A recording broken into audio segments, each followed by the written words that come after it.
É uma alegria estar aqui e estar com essa turma fantástica.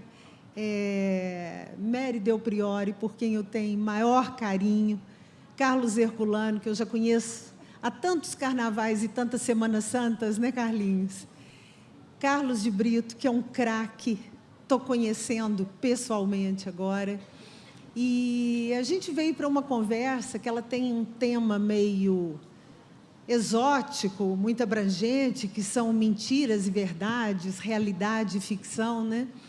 E eu fico pensando quanto há de realidade, quanto há de ficção em tudo que vocês fazem, porque Mary, a gente podia começar com a Mary Del Priore, que é uma historiadora, escreve sobre história há tantos anos e tem uma produção tão rica, e agora está lançando o primeiro romance mesmo, né, Mary? Que tem um título maravilhoso, Beije-me onde o sol não alcança, que é do Quevedo, né? E a Mary vai falar tudo sobre esse livro. É maravilhoso. E Mary agora se embrenhando aí na ficção mais calcada numa história real. Depois vem o Carlos de Brito e Melo, que é doutorando em comunicação social, psicanalista, autor premiado, e tem este livro, A Passagem Tensa dos Corpos. Você apoia aí para mim, Mary, por favor? Que eu acabei de ler, é um livro impactante, surpreendente. É premiado também, finalista do Jabuti, né, Carlos? Portugal Telecom também, Mary também, vários prêmios. Deixa eu ver os nomes aqui. Carlos de Brito tem também A Cidade, o livro mais recente, né? A Cidade, o Inquisidor e os Ordinários, Companhia das Letras, A Passagem Tensa também, Companhia das Letras, e tem O Cadáver Ri dos Seus Despojos. E Carlinhos, querido, A Dança dos Cabelos, O Vestido, e cronista, contista, romancista, experiência com cinema, adaptação de livros para cinema. Então, a gente vai ver o que a gente faz para caber tudo que esses autores maravilhosos fazem em uma hora, que a gente costuma dizer que é colocar São Paulo dentro de Araxá. Né, Mary? Vamos ver o que a gente faz para colocar São Paulo dentro de Araxá. Então, eu queria que você começasse, por favor, falando sobre esse livro de título lindo, e eu já li o livro, eu tive o privilégio de ler, ele vai chegar às livrarias dia 12, né, agora? Dia da Bienal do Rio de Janeiro. Sim. Boa noite a todos. Eu gostaria de começar agradecendo ao mágico que opera a mágica de nos reunir leitores, reunir autores, reunir amigos, num acontecimento que é cheio de alegria, cheio de satisfação para todo mundo, que é esse Fler Achar. E falar um pouco dessa tentativa, e, aliás, eu peço licença às 3 grandes damas da literatura brasileira, eu não me considero absolutamente ficcionista, continuo historiadora.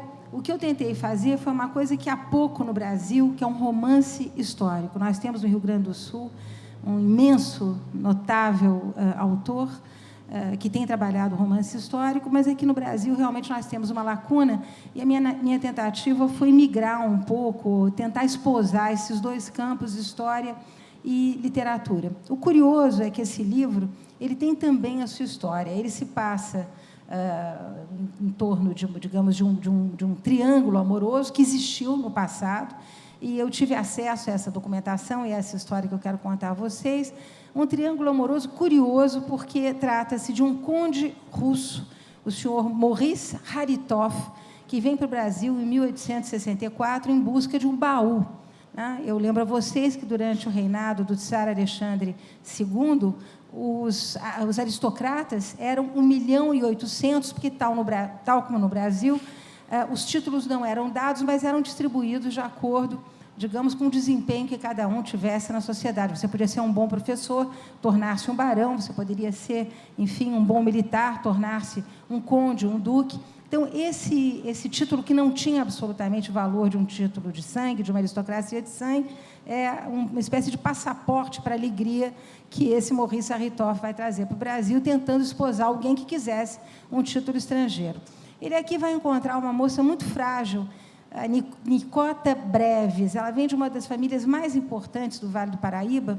Os tios dela eram os famosos José e Joaquim Breves, que não tinham títulos de nobiliarquia e eram responsáveis, depois de 1850, quando o tráfico de escravos torna-se proibido, pela importação e pelo contrabando de escravos que eles faziam para o Vale do Paraíba. Tornaram-se as maiores fortunas do Vale.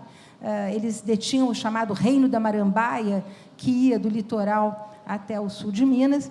E essa família, exatamente por ser uma família, digamos, ali meio esquisita, que fazia tráfico de escravos à revelia do imperador, nunca ganhou nenhum título. Então, a chegada desse conde de Harrithoff, obviamente, os faz começar a examinar quem são as mocinhas casadoras da família para biscoitar esse título, e encontram nessa neta frágil, de muito pouca saúde, obviamente, a candidata ideal para esse marido. Acontece que, nesse casal, vai se colocar, com o passar dos anos, a figura de uma escrava, né? Uma negra, uma moça que é ali criada dentro da casa. Ela não chega a ser escrava da família, mas ela é uma agregada, é tratada como escrava, e, com o correr do tempo, o conde Harrithoff, que vai tentar, obviamente, conquistar, ele tem várias amantes também no Rio de Janeiro, ele vai acabar se envolvendo com esse escravo, se apaixonar por essa escrava, e, no final da vida, ele vai querer casar com ela depois de ter lhe feito 3 filhos. Como é que eu cheguei nessa história? Isso aqui é interessante. Uma senhorinha colecionadora de antiguidades, uma senhora baiana de boa família no Rio de Janeiro, tem uma massagista negra. E essa massagista passava todo dia por meio dessas antiguidades, ia massagear essa velha e boa senhora, e um dia chega lá com um baúzinho cheio de papéis e pergunta para essa senhora: olha, a senhora tem tanta coisa antiga, será que a senhora não se interessaria aqui por esse meu baúzinho que está cheio de papéis que eu não consigo entender? Era uma língua estrangeira. Era francês.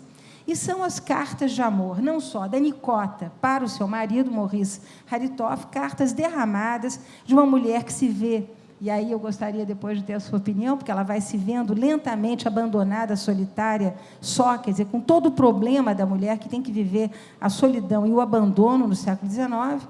E tem as cartas do Maurice Harrithoff em francês para a família, explicando por que é que ele vai casar com uma negra, né? Ele, nesse momento, que havia chegado no Brasil com um baú, né? Casa-se, esposa, um baú maior ainda, né? Ele se vê pobre, porque, obviamente, esse é um momento muito interessante da chegada da República no Brasil, toda a discussão republicana, do movimento abolicionista, que vai esvaziar essa fazenda que originalmente teria 400 escravos, e o romance se passa, quer dizer, a partir de uma documentação original no Vale do Paraíba. Mas é um romance que transita também, ele é cosmopolita, porque, como o Maurice Harrithoff sai de São Petersburgo, eu conto a história, obviamente, eu situo a família em São Petersburgo, obviamente, aquelas pradarias geladas, os grandes, enfim, as grandes igrejas ortodoxas, os grandes palácios, um reino riquíssimo. O Tsar era certamente uma das famílias mais ricas da aristocracia europeia, e dali eles vão para Paris, onde vão morar na frente do Arco do Triunfo. Isso tudo é verdade, tem documentação, o apartamento, fotografias, achei. E aí você faz, obviamente, o trabalho do historiador, vai atrás de imagens, li centenas de jornais franceses para achar essa família no meio das festas, dos bailes, e realmente eles são uma estrela cadente. Eles, no início, têm muito dinheiro quando eles vêm da Rússia. Ela é de família judia, e aí acontece uma coisa interessantíssima. É o momento em que há uma grande migração, começam os pogromas, grandes perseguições contra judeus na Rússia, e as mulheres, então, migram para as grandes capitais e fazem casamentos com não-judeus, numa tentativa de salvar o capital, o nome. Muito interessante também esse aspecto. Então, o pano pano de fundo dessa história é um pano de fundo sensacional, é a Paris do Haussmann, né, que está abrindo avenidas, que está tentando silenciar as classes perigosas, que são os operários. É o momento do aparecimento da luz elétrica, é o momento dos grandes rauts, que era o nome que se dava para esses encontros da aristocracia, no Vale do Paraíba, obviamente, uma vida extremamente simplória, na fazenda, com os escravos, e o Rio de Janeiro da corte, um momento de grande crítica ao imperador Dom Pedro II, e momento de grande abolição, sobretudo da imprensa abolicionista. E aí eu criei, estou acabando o meu tempo, rapidamente, eu criei um personagem não inspirado em Machado de Assis e Onérida, mas nos grandes mulatos e negros que foram jornalistas dentro do movimento abolicionista, criando, obviamente, os seus jornais. Mas, curiosamente, esse mulato, que não tem nome, mas que é uma espécie de observador das elites, dessas elites superconservadoras, que querem a modernidade, mas querem manter a escravidão, que se fantasiam de França, né, essa necessidade de fazer um Paris à beira-mar, no Rio de Janeiro, que também não dá muito certo, né, porque as mulheres estão sempre, como ele diz, arrastando os seus maridos caipiras que cospem fumo no chão por trás, que calçam botinas de verniz, que explodem com os joanetes que têm. Então, é essa aristocracia muito cafona que é a nossa e que vai ser vista tanto pelo olho desse jornalista, um jornalista que, obviamente, quer trabalhar com a Reuters, porque a Reuters está se instalando no Rio de Janeiro, é o momento da chegada do telégrafo, é o momento da chegada do telefone, e ele fica se queixando o tempo todo que em Piraí não tem nada disso, que ele tem que fazer uma folha muito atrasada, mas ele é extremamente conservador, como foram muitos conservadores negros que possuíam escravos no século XIX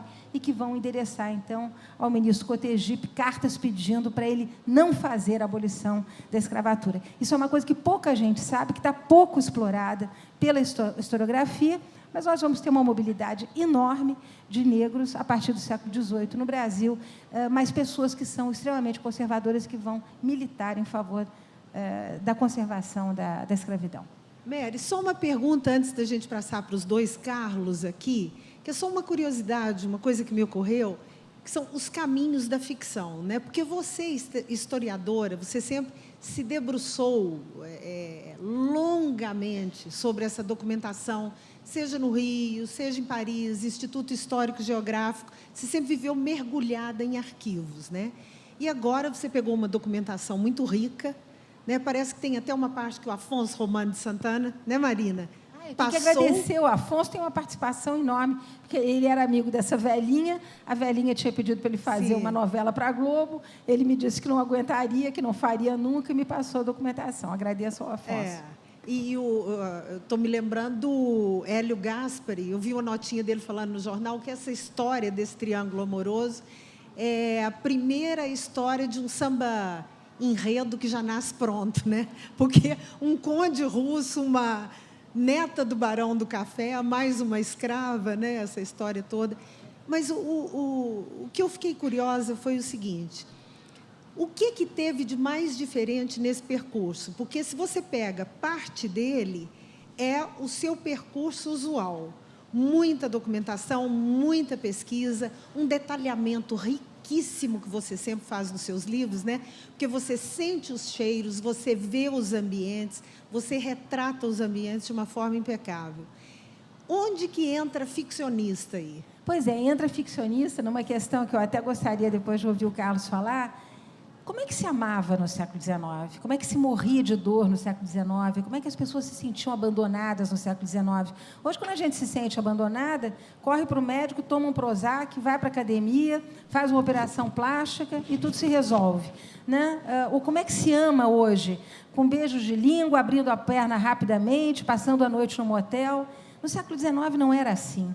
E eu diria que o meu maior esforço nessa ficção foi tentar traduzir os sentimentos dessas pessoas, e são sentimentos viscerais, porque o russo se apaixona loucamente pela escrava, né? Ele lida mal com isso, né? Como é que ele vai se apaixonar por uma mulher negra, quando uma das primeiras informações que ele dá para a mulher, para a mãe dele na Rússia, é que a brasileira não era escura, né? Ele escreve para a mãe dizendo: ela não é escura, fique tranquila, ela é rica, mas ela não é escura. Mas ele se apaixona por uma pele, por um cheiro de pele, né? Ele vai se envolver enormemente com essa mulher, e eu tenho que traduzir esse envolvimento, e mesmo em encontro sexual, que eu tive o cuidado, viu, professor Pascoal, de usar exclusivamente palavras do século XIX, né, eu tenho que contar isso de uma maneira que é ficcional, mas a partir de todo um trabalho na palavra, encontrando esse século XIX. A mesma coisa, o abandono da Nicota, porque ela é apaixonada pelo marido. As cartas dela de amor, inclusive,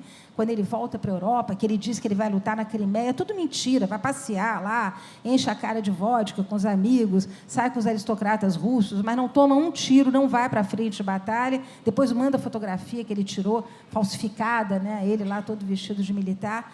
Mas, enfim, o sentimento dessa mulher de abandono, de solidão, como é que se vivia o abandono e a solidão no século XIX? Não se vivia da mesma forma do que hoje. As pessoas estavam absolutamente sós, mas elas acreditavam em Deus. Então, Deus, a fé religiosa, é uma espécie de componente importante na maneira como ela descreve o sentimento dela. Então, há muita ficção, que isso, obviamente, a gente não consegue resgatar, quando eu vou traduzir os sentimentos e a vivência dessas personagens. Não preciso dizer que a Nicota descobre que a escrava está grávida quando ela está morrendo, é uma coisa terrível também. Por que não me traiu com uma branca, uma baronesa, uma duquesa? Vai me trair logo com uma escrava que eu criei, porque ela havia criado essa menina. Então, é um drama, né? Uma história, realmente é uma história de amor, e eu tive todo o cuidado de resgatar, porque eu acho que o grande problema das narrativas de ficção histórica é o presentismo. As pessoas não conseguem se libertar de dizer, finalmente, uma frase que tem tudo a ver com hoje. Então, isso é como você quebrar um cristal. Você está indo bem e tal, e aí, de repente, você vê uma frase que diz, não, mas isso não é século XIX, nem XVIII, isso é hoje, eu ouvi na feira, ouvi na esquina, ouvi no cabeleireiro. Aí acabou com o livro, você não quer continuar. É como o episódio da Downton Abbey, né, que há pouco tempo apareceu uma garrafinha de água mineral, né? Na Inglaterra, de antigamente, estava lá na gravação a garrafinha de água mineral. Vamos ouvir a escolha. Enfim, vamos ao Carlinhos ali primeiro, Carlinhos, porque pensando, né, quer dizer, a Mary pega a história de um triângulo amoroso que realmente existiu no século XIX, cria uma ficção a partir disso. E, de novo, eu estou pensando nos meandros da criação literária. Porque você, nesse livro aqui, no Vestido, o caminho é muito interessante, porque o Carlos Herculano pegou um poema do Carlos Drummond de Andrade, O Vestido, e transformou num romance, né? E, quer dizer, era para ser um roteiro de cinema. Conta para a gente essa história, por favor. Bom, gente, boa noite. É um prazer estar aqui novamente aqui na Flieraxá, com amigos tão queridos, né? Participando aqui dessa mesa com minha querida Leila Ferreira, amiga de tantos anos, Mérida Priori, o meu xará Carlos Brito e Melo, lá de BH. É uma alegria para mim imensa. Eu vou falar um pouquinho da minha trajetória até que eu cheguei no Vestido, vou tentar não me alongar muito. Mas inclui nela o tempo que você era vendedor de curió? Vamos ver se dá tempo, quem sabe. Na realidade, eu comecei a escrever ainda muito novo. Eu morava em Coluna, uma pequena cidade do Vale do Rio Doce, aqui em Minas, já entrando no Vale do Jequitinhonha, numa pequena fazenda. A minha mãe era professora, ela é viva até hoje, tem 80 anos, se chama Iracema Guiar de Oliveira. O meu pai era um farmacêutico prático, ele morreu já tem 25 anos, mas o meu pai era um homem muito curioso, meu pai era estudioso, ele teve até o curso primário, mas ele adorava política e adorava a história do Brasil. E ele sempre falava comigo, meu filho, você tem a obrigação de saber 3 coisas. Primeiro, a história da sua cidade. Se possível, a história do seu estado. E também a história do seu país. Nunca esqueci isso que o meu pai me falava. E a minha mãe me deu muitos livros na minha infância.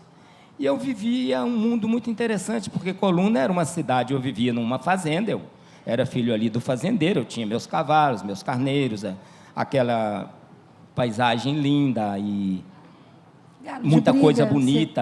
Galo de briga. Galo de briga, tinha tudo. Mas também tinha um outro lado muito perverso, porque Coluna, todo o Vale do Rio Doce, era uma região muito violenta de Minas Gerais, ainda é até hoje, naquela época era muito pior. E como lá não tinha hospital, tudo desaguava na farmácia do meu pai. Então, ali eu vi muita gente morrendo de tiro, de facada, de tudo. Menino curioso, meu pai ali fazendo o que podia, não podia fazer quase nada, mas eu via. Eu me lembro que ele falava, sai daí, menino. Eu não saía.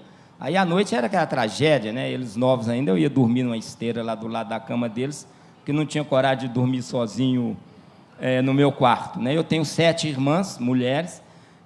A minha mãe mandava eu ir dormir no quarto das minhas irmãs, eu não aceitava, eu ir dormir no quarto das meninas, não ia. Então, sobrava para dormir na cama deles. Eu tenho a impressão que isso me levou para a literatura, esses 2 mundos. E a minha mãe me comprou livros de Monteiro Lobato, o livro de José Mauro de Vasconcelos, uma coleção de revista Curiosidade, que eu amava. E um dia eu falei para ela: mamãe, eu vou escrever umas historinhas, a senhora me compra um caderno?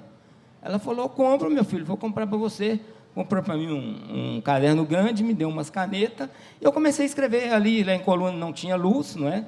A gente era luz de lamparina e de lampião. À noite eu começava a escrever ali, até às 9 horas da noite, quando ia dormir, e comecei a escrever o meu primeiro livrinho ali. Comecei a escrever, pus o nome dele de O Estilingue. Com que idade, Carlos? Oi? Aí pus o nome no livrinho de O Estilingue. Me formei no 4º ano primário. Coluna também não tinha ginásio, não tinha nada. Veio-se um impasse: para onde vamos mandar o menino? Para Diamantina, para o seminário, para Conceição do Mato Dentro também interno.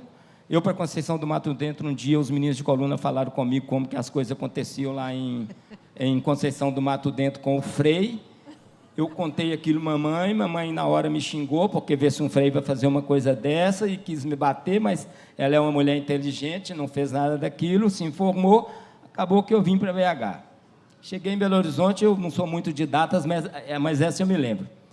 Eu vim no caminhão do meu tio, que trazia queijo e galinha para vender em BH, em dezembro de 1968. Foi uma coisa muito interessante, porque a minha mãe assim, com minhas irmãs, meu pai... Eu entrei no caminhão do meu tio, a minha mãe me abraçou, chorou, minhas irmãs, meu pai ficou meio assim, me deu aquele abraço assim.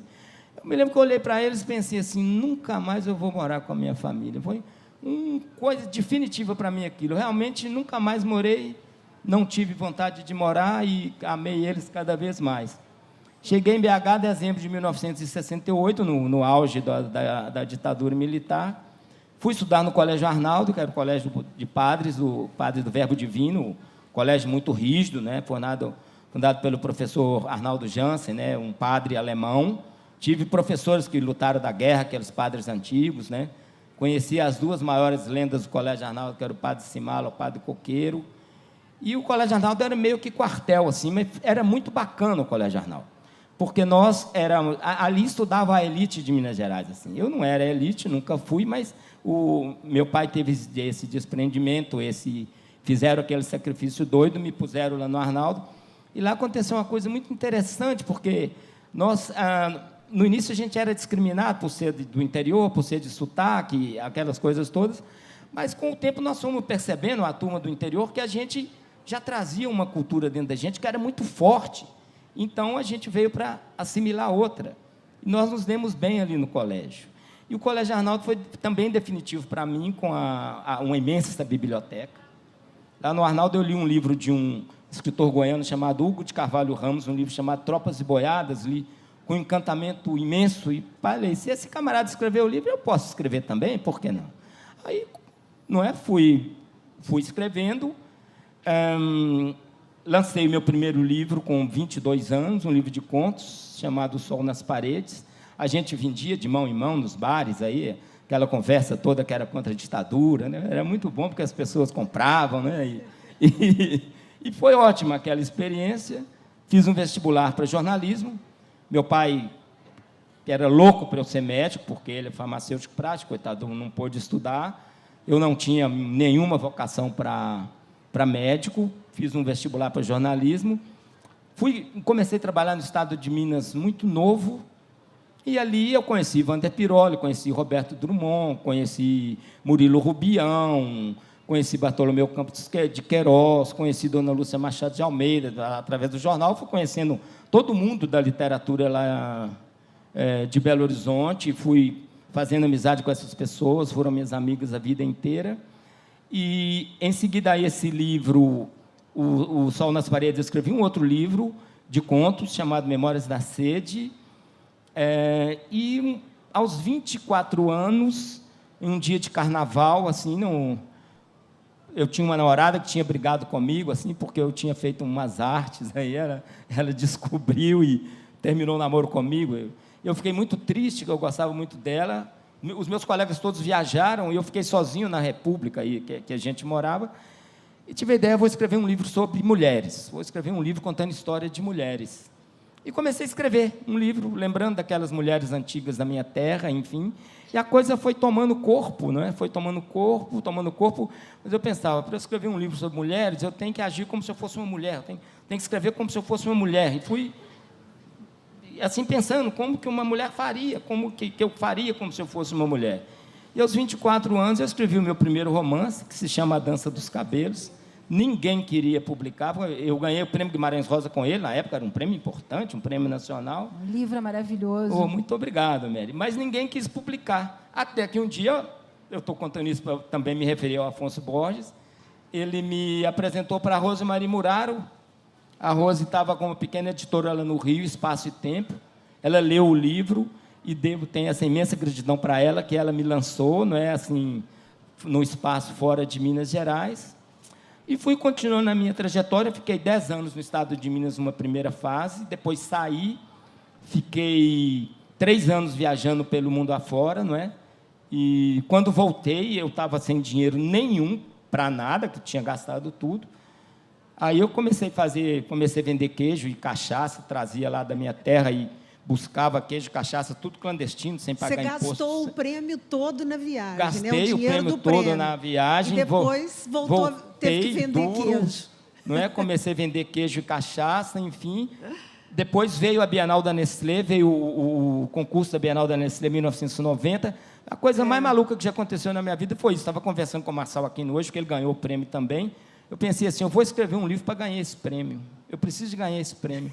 Aí eu parei com tudo que eu estava fazendo, escrevi o meu segundo romance, Sombras de Julho. É uma coisa que até hoje eu penso nisso, foi uma coisa inacreditável. Eu tinha vendido tudo, estava completamente duro. Aí um dia veio o resultado e eu ganhei.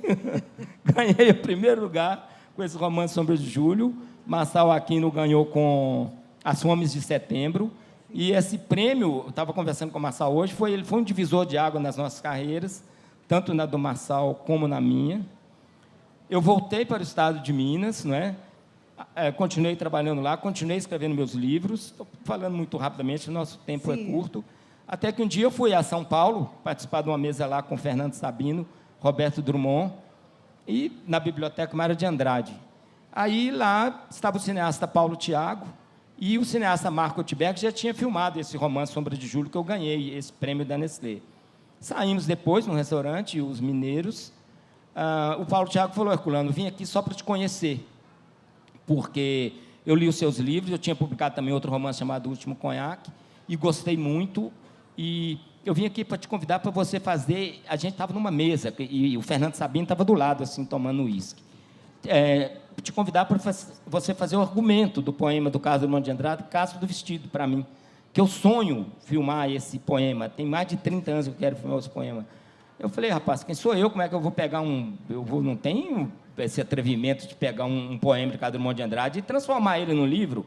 Aí Fernando Sabino estava escutando a história, bateu no meu ombro e falou assim, já tinha tomado uns uísques, né? Ele falou, tem sim, Herculano. Além do mais, você vai ganhar um dinheirinho. Aí eu topei, não é? Escrevi o livro, graças a Deus ele foi muito bem recebido. Paulo Thiago fez um filme muito bacana. Fui prosseguindo na minha trajetória até que eu já estava guardando dinheiro para isso há muito tempo. Falei com a minha mãe, mamãe, eu vou comprar uma fazenda.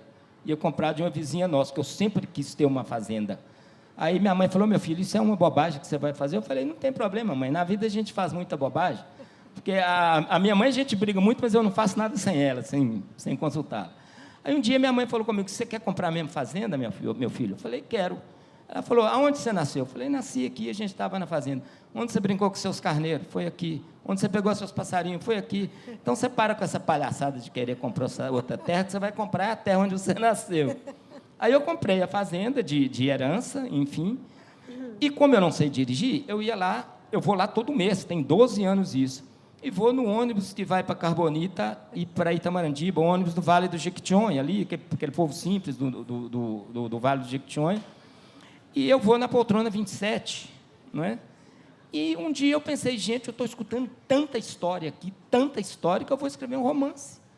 Aí eu chegava lá em casa de madrugada, 4 horas da manhã, 7 horas já levantava, os vaqueiros já estavam me esperando para a gente ir olhar o gado, eu anotava o que eu tinha que fazer, e saiu esse romance meu, Poltrona 27, que o Paulo Thiago começa a filmar agora no mês que vem. Então, a minha trajetória, assim, rapidamente, é essa. E isso vai virar agora uma minissérie, É uma minissérie Carlinhos? de 6 capítulos, de 30 minutos cada um, para o Canal Brasil. E só uma curiosidade, a poltrona 27, você viaja nela porque ali é o lugar mais seguro do ônibus, te falaram? Porque eu vi uma entrevista, o povo dos Estados Unidos tem pesquisa para tudo, né? Por qualquer coisa eles têm pesquisa. Então, eles fizeram uma pesquisa que, se você viaja no ônibus, você tem que viajar do lado contrário do motorista, do meio para lá, por causa de batida. E as poltronas melhores, 24, 25, 26, 27 e 28, 29. Aí eu elegi para mim a 27. E ali eu escutei e escuto histórias do Arco da Velha. A pessoa senta com meia hora, já contou a história toda para você. Então, é mais ou menos isso, gente. Já vou parando, porque é muita coisa. E também o Estado de Minas me proporcionou uma oportunidade muito boa, que eu fui cronista lá durante 14 anos. Isso, para mim, também foi uma coisa genial. Mas já estou parando. Então, vamos para o seu xará, né? Para o meu xará, querido Carlos Brito Melo. Carlos, vamos contar como é que é essa história, você, psicanalista, comunicador, professor, você tem a área de cinema também, é uma coisa que você já deu aula sobre cinema? Chegou a dar aula de cinema, né? Na UFMG. Essa ideia desse livro, está por aí, o do Carlos? A Passagem Tensa dos Corpos, que tem um narrador incorpóreo, fantasmático, né? E que sai relatando mortes pelo interior de Minas, procurando um corpo para ele tem que fazer o relato dessas mortes, para ele voltar a ter um corpo. E não só a história é originalíssima, mas a estrutura do romance é muito original, porque ela é toda fragmentada, ela é toda picotada, ela é toda feita de faltas, né? E então queria que você falasse sobre o nascimento, a vida desse romance, a concepção e a execução dele. Boa noite a todos vocês. Eu gostaria de agradecer o convite feito pelo Afonso para estar aqui hoje, a apresentação mais que generosa da Leila, e a possibilidade de estar aqui conversando e aprendendo, escutando. E é inevitável, né, que as histórias, né, que cercam a produção das histórias, que é interessante, né, como é que a gente, para falar das narrativas que nós produzimos narrativas, né, que me parece inevitável concluir que a vida só se torna, né, disponível e comunicável na medida em que ela pode ser narrada, né? E esse trabalho aí, né, da produção da narrativa, em alguma medida se confunde com a própria produção do viver, né? E foi assim, na direção dessa constatação, na direção desse tipo de questionamento, que esse romance foi produzido. Muito pouco parecido com um romance, né, como você descreveu, com essa estrutura fragmentada, essa estrutura partida, essa estrutura faltosa, porque foi um romance que se organizou em torno da morte, da figura faltosa, né, e inarredável da morte. O livro anterior, que era um livro de contos, que se chamou O Cadáver e dos Seus Despojos, foi um livro que foi o resultado de uma reunião de contos escritos ao longo de muitos anos. Então, ele não foi um projeto pensado para ser livro. Assim. Depois de muito tempo, eu vi o que tinha ali, que eu achava que constituía uma certa trajetória de escrita, e me parecia que a morte era uma figura mais ou menos importante, o cadáver virou o emblema dessa morte, mas, na Passagem Tensa dos Corpos, eu quis que a morte fosse o próprio centro de onde a narrativa pudesse se anunciar. E o problema começou daí, né? Quer dizer, como é que a morte que produz muitas vezes, né, o silenciamento, né, o silenciamento absoluto daquele que se foi, mas o nosso engasgado, incapaz de dizer algo acerca daquilo que se perdeu ou que partiu, como é que uma narrativa poderia se estruturar a partir daí? E eu me lembrei, eu estou escutando falar das viagens de ônibus, de uma viagem que eu fiz com meu pai à cidade onde ele nasceu, que é Visconde do Rio Branco, uma cidade perto da divisa com o Rio de Janeiro, perto de Viçosa, perto de Ubá. E viajamos ao longo da madrugada, e ele, contando muitas das histórias da cidade, ele me disse que a cidade, antes de receber esse nome, no lugar onde a cidade se constituiu, havia uma forca no alto de um morro. E esse morro, o Morro da Forca, era o local onde se executavam os bandidos, os malfeitores ou qualquer pessoa que devesse receber para aquelas pessoas a sentença de morte. E é exatamente nesse lugar, que é o Morro da Forca, que depois, muito tempo depois, foi dar origem a Visconde do Rio Branco. E eu tomei nota. Tão logo cheguei, como você descreveu aí, né, que guardando aquilo, né, quase como uma hipótese de trabalho, né, que a morte, ali onde ela se instaura, onde ela se instala, né, ali ela inaugura alguma coisa que se constitui como que a partir, e só então a partir da morte. Eu comecei a me lembrar de cidades que eu tinha visitado, em que os cemitérios ocupavam lugares centrais da cidade, e aí me lembrei de uma vivência de infância em Visconde do Rio Branco. Os meus avós paternos moraram lá, eu frequentei essa cidade durante a minha infância, e a gente chegava, tipo, sexta-feira à noite, sábado de manhã era um momento da família inteira se reunir na cozinha de casa, uma cozinha imensa, e minha avó cozinhando, e todas as pessoas conversando e trazendo as notícias. Minhas tias, duas tias moravam no Rio de Janeiro, uma outra morava em Belo Horizonte, e era inevitável que, em algum momento da manhã, passasse lá fora um carro com um alto-falante comunicando um falecimento, né, que é um hábito que em algumas cidades ainda ele se mantém, né? Então, um carro de som com alguém, gostaríamos de comunicar o falecimento do fulano de tal, e aí diz do velório, diz do enterro, dessas coisas todas, e imediatamente, em seguida ao anúncio que nós ouvíamos, né, eu começava a testemunhar, né, uma troca de informações absolutamente rica dos meus familiares sobre aquele que morreu. Ah, é o Vavá? É o Vavá da Neneca? Não, é o Vavá do seu Mundinho. Ah, o seu Mundinho... Não, o seu Mundinho morreu no ano passado. Mas esse Vavá não estudou com fulano de tal? E aí, esse que tinha morrido, para mim, ele era narrativa, né? E aí eu comecei a achar que sim, aquilo que...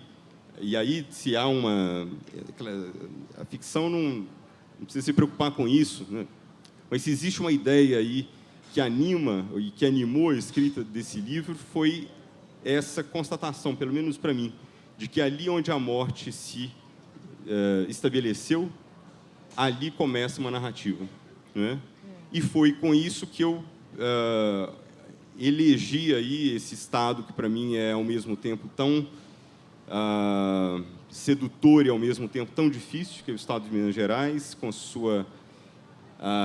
seu interior muitas vezes sombrio. Eu estou recorrendo às minhas lembranças e das sonoridades do sino da igreja batendo, das celebrações de Semana Santa solenes, tristes, e eu fiz então com que o Estado pudesse ser visitado por esse narrador. E esse narrador, de fato, é um narrador incorpóreo.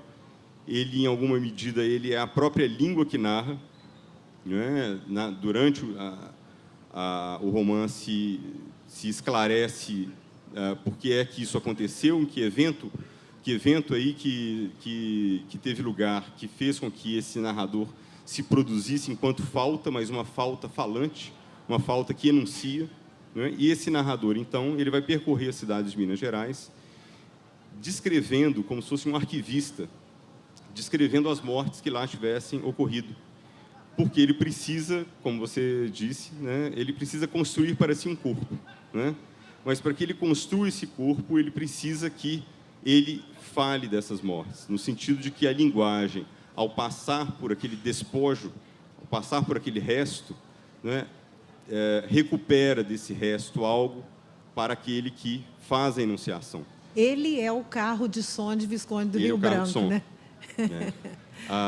Com esse projeto, né? Reconstituir, ele reivindica para si um corpo, né? Mas ele precisa falar a morte, ele precisa dizer a morte que ocorreu. Então, ele vai peregrinando pelas cidades, descrevendo as mortes, até que ele chega numa determinada cidade em que ocorreu uma morte e ele está à espera do ritual, né? Da cerimônia que chancela aquela morte, né? Chancela culturalmente a morte, que faz com que a morte não resulte na produção da carniça, mas na produção daquele ente querido que se foi, né? A carniça não serve para ele.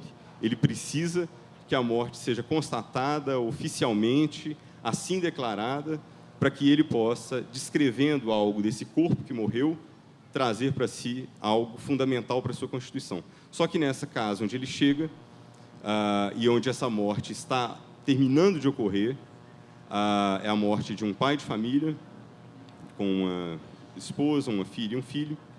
Esse morto, ele não a família decide por não velar esse morto, por não enterrar esse morto, mas por manter esse morto amarrado a uma cadeira junto à mesa da sala de jantar, e a família permanece vivendo os dias como se esse morto permanecesse vivo. E o narrador não pode, portanto, retirar da morte algo que lhe pudesse ser importante, já que esse morto oficialmente não morreu.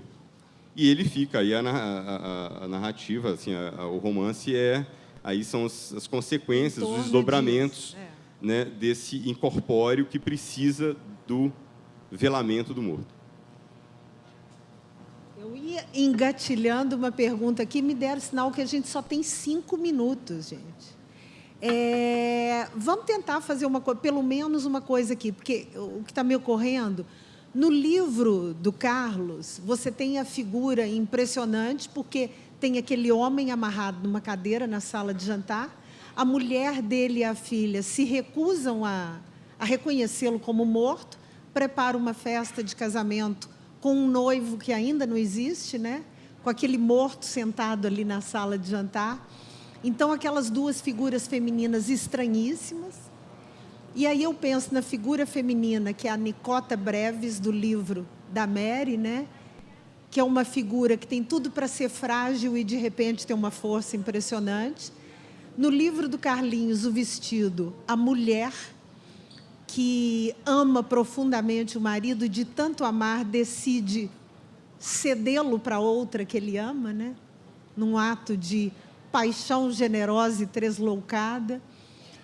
Então, eu fico pensando essas mulheres nos livros de vocês e essas narrativas que buscam tanto na realidade e, ao mesmo tempo, transcendem num voo quase cego essa realidade, né?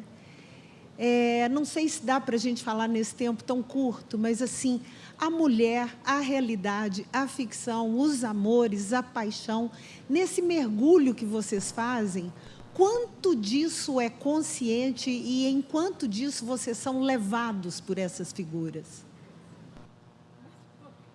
Eu vou tentar ser breve, porque Minas Gerais, né? Eu sempre percebi Minas Gerais, não sei se o Brasil é assim, estou falando do meu mundo, né? Do Vale do Rio Doce e de Minas Gerais. Minas Gerais é um estado completamente matriarcal, né? Quem manda em Minas Gerais são as mulheres. Quem achar que é mentira é um bobo, porque eu sei isso de dentro das casas, o homem aparece, enfim, mas no fundo da cozinha, nos segredos da cama,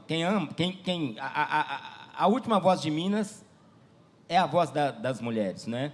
Quando eu escrevi os meus livros, A Dança dos Cabelos e o próprio Vestido, né? Por que essa mulher né, do poema do Drummond. Esse poema deve ser verdade. Foi uma pena que eu não conheci ele para perguntar. Eu conheço casos parecidos. Por que que essa mulher pediu a outra para dormir com o marido? Porque ela sabia quem era o marido dela, sabia que era um cara frágil, sabia que ele ia voltar para ela. Como acabou voltando agora? Você não recomenda isso para ninguém, né, Eu Carlinhos? não recomendo, mas está na história, não é? Está no texto, é o poder da mulher de Minas, não é? Então, eu acho esse universo feminino de Minas fantástico. Ele guiou muito a minha literatura. Eu sempre quis explorar e mostrar um pouco dessa realidade, que pelo menos eu acho que conheço um pouquinho. Eu vou responder fazendo uma menção ao último romance, A Cidade, Inquisidores Ordinários, que acho que a sua pergunta ela intercepta um pequeno drama, assim, um conflito vivido durante a produção desse livro, que era dar conta de uma personagem feminina que se tornou muito importante para a trama. Ela não teria essa importância no início, não tinha essa importância de saída, eu acredito que e foi ela que me ajudou a chegar nessa constatação, né, de que o livro ele é feito daquilo que também não foi possível de fazer, né? Aquilo que não foi possível, que não deu certo, aquilo que não se ajustou, não se arranjou, ele também é livro, ele é integrante dessa narrativa. E ela me ensinou isso, essa personagem, da seguinte maneira: ao tentar dar conta dessa personagem, eu não conseguia produzir essa voz. Eu tentava uma chave da verossimilhança e ficava idiota, ficava assim insuportável a leitura daquilo. Eu tentei uma série de recursos e esses recursos eles falharam na sequência. E eu fiz então com que essa personagem fosse exatamente aquela, dentre todos os personagens do romance A Cidade, Inquisidores Ordinários, aquela que escapa sempre, que ela sempre me escapava, né? E ela então escapou dentro do livro o tempo inteiro, né? Então isso que aí diz respeito ao dia a dia da produção e os conflitos que o autor vive e que eu vivi naquele momento, achei mais do que justo com a própria personagem, né, que ela se tornasse a minha impossibilidade de retê-la dentro da narrativa. Então, ela é aquela personagem que insistentemente escapa. Ele escapou de mim o tempo Falou o inteiro. psicanalista. Também, mas, sobretudo, Também, o autor o que se vê... romancista, claro. E diante daquilo que não coube. Claro, né? E ela, o claro. tempo inteiro, me lembra disso. Ela mostra essa falta que Muito faz a gente interessante. patinar. Né? A gente chega patinando, a gente chega tropeçando em alguns lugares. Ela me ensina isso. Muito interessante. Bom, a minha mulher, eu acho que são muitas mulheres, porque é o retrato do sofrimento feminino. Eu concordo com Carlos Herculano que o Brasil é um país matriarcal e que o machismo, inclusive, é passado de mãe para filho. Então, essa é uma outra discussão. Quer dizer, são as mulheres que são machistas e ensinam os filhos a serem machistas. Mas, nesse livro em particular, eu falo da mulher doída, abandonada, da mulher cujo único recurso para se proteger é a necessidade de acreditar em alguma coisa. É uma figura extremamente telúrica, que vê, enfim, na paisagem, que vê na natureza e na contemplação da natureza um refúgio, mas são milhares de mulheres abandonadas e que lidam mal com isso e que ficam numa espécie de sofrimento perene, onde a morte é uma espécie de libertação. Pois é, a gente acabou nosso tempo, é uma pena, e a gente só se consola disso sabendo que nós vamos ouvir Lia Luft, Nelly da Pion, abrindo o caminho para as duas grandes damas que não precisam de nenhuma abertura de caminho. Quero agradecer imensamente, dizer que é uma aventura fascinante, aventura literária, é das coisas mais apaixonantes que existem, né? E a gente ter a chance de ouvir 3 autores que trilham esses caminhos faltosos, né, Carlos? Sempre, mas ao mesmo tempo tão plenos. Isso é uma coisa mágica. Como diria o comercial do cartão de crédito, isso não tem preço. Muito obrigada aos 3.